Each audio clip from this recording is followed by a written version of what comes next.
गजल जानिसार अख्तर, पसे पर्दा आवाज आफताब अहमद।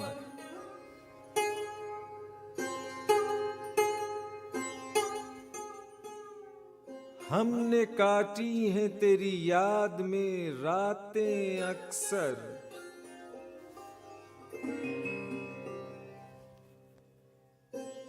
दिल से गुजरी हैं सितारों की बारातें अक्सर।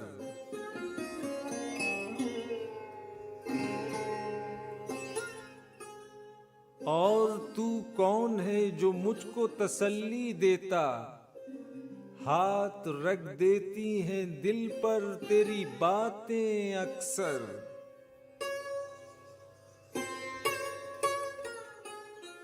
हुस्न शाइस्ता तहजीब अलम है शायद, गमज़दा लगती हैं क्यों चांदनी रातें अक्सर।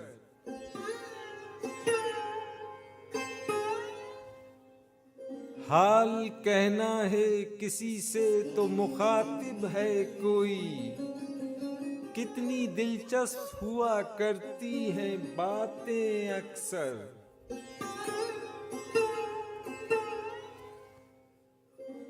इश्क रहज़न न सही इश्क के हाथों, फिर भी हमने लुटती हुई देखी हैं बारातें अक्सर।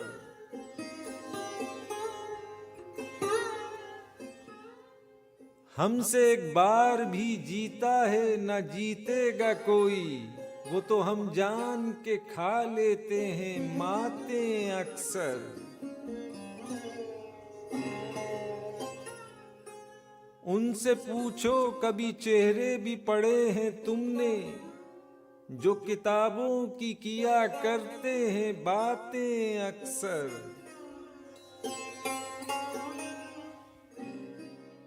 हमने उन तुंद हवाओं में जलाए हैं चिराग, जिन हवाओं ने उलट दी हैं बिसातें अक्सर।